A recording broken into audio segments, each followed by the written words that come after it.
चुनाव आयुक्त ने 5 राज्यों के चुनावों की घोषणा कर दी है और वहीं छत्तीसगढ़ की बात करें तो 7 और 17 नवंबर को विधानसभा का चुनाव होना है। वहीं आपको बताते चलें कि सभी पार्टी के प्रत्याशी अपने अपने क्षेत्र का दौरा कर जनता के बीच जनसंपर्क करने में लगे हैं और इसी क्रम में बिलासपुर विधानसभा के कांग्रेस प्रत्याशी शैलेश पांडे ने अपने चुनावी अभियान को सफल बनाने के लिए संगठन और कार्यकर्ताओं के साथ सम्मेलन किया।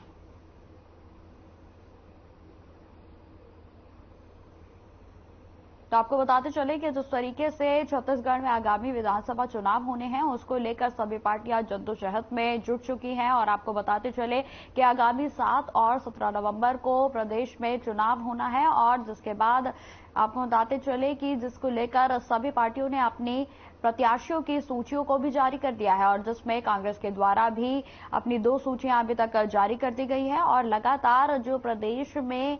चुनावी माहौल बना हुआ है उससे सरगर्मियां तेज हैं। विधानसभा चुनाव के पूर्व जब टिकट की घोषणा हमारी एआईसीसी ने करी है, एआईसीसी की टिकट मिलने के बाद आज पहली बैठक कांग्रेस कमेटी की बिलासपुर में हुई है और इस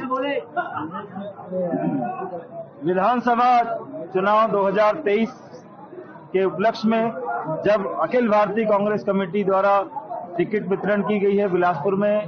उस टिकट वितरण के बाद आज पहली बैठक जो है वो कांग्रेस भवन में रखी गई थी। इसमें बैठक में सभी वरिष्ठ नेता, पूर्व जनप्रतिनिधिगण, पूर्व सांसद, पूर्व विधायक, पूर्व महापौर, वर्तमान सभी लोग, पार्षद, एल्डरमैन, हमारे सभी जनप्रतिनिधि, हमारे सभी शहर, जिला, ब्लॉक, सभी के कार्यकारिणी के सदस्य, हमारे बूथ के सभी लोग और महिला नेता, युवा नेता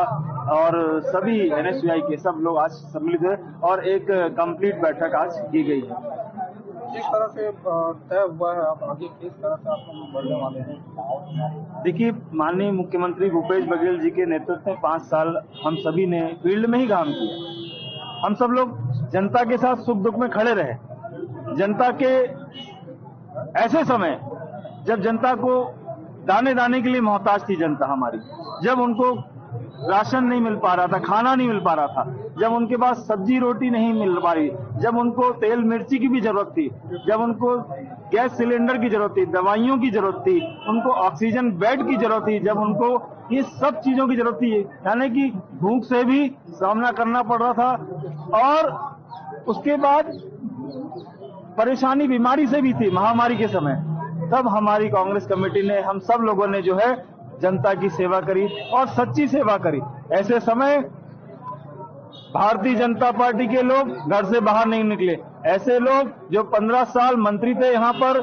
ऐसे लोग जो यहाँ पर 20 साल विधायक थे, बड़ी बड़ी बातें कर मुख्यमंत्री भूपेश बघेल जी ने जो जो काम किए, आप सबसे पहले छत्तीसगढ़िया संस्कृति में काम है। उन्होंने तीजा की छुट्टी दी, उन्होंने विश्व आदिवासी दिवस की छुट्टी दी, उन्होंने छठ पूजा की सम्मान दिया, उसको छुट्टी दी, उन्होंने ये चेटी चांद जो इतना बड़ा पर्व सिंधी समाज का था उसकी छुट्टी दी। इतनी छुट्टियां देने के बाद आप सोचिए कि इतना छुट्टियां, इतने समाजों का सम्मान किया। हमारे बिलासपुर में जितने भी समाज हैं उन समाजों को हमारी सरकार ने जमीन दी है, हमारे सरकार ने उनको लगभग 10 करोड़ रुपए दिए, हम लोगों ने विधायक निधि से अलग उनको समाज को सहयोग किया। आज समाज हो, चाहे वर्ग हो, चाहे मितानी ने उनके मानदेय की बात हो, आंगनबाड़ी कार्यकर्ता के मानदेय की बात हो, बताएं गर्भाशय कांड में कितनी महिलाओं के गर्भाशय निकाल दिए गए, वो बताएं बिलासपुर को खोदापुर बना दिया गया, उस खोदापुर में 10 साल तक खोदते रहे और उसमें कितनी मौतें हुई हैं।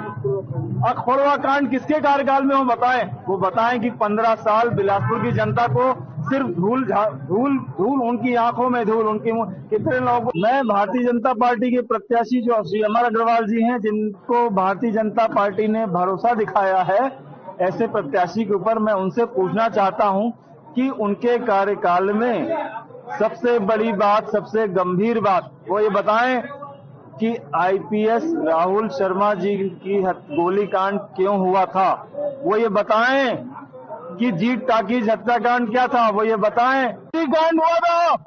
तब उसके अगले दिन वो एक सार्वजनिक सभा में गए थे, उनने कहा था मेरे पास हजारों लोगों के फोन आए, उन्होंने कहा कांग्रेसियों को और डंडे मारना चाहिए, ये उन्हीं ने कहा था ना, ये उनके शब्द थे, ये पूरा बिलासपुर नहीं पूरा प्रदेश से सुना। ऐसे व्यक्ति जो कि इस शहर के लोगों के जनप्रतिनिधियों से नफरत करते हैं, ऐसे लोग जो कि अत्याचार करते हैं, जुल्म करते हैं, जो आवाज उठती है उनको दबाने का प्रयास करते हैं, ऐसे लोगों को हम अंग्रेजों की श्रेणी में मानते हैं।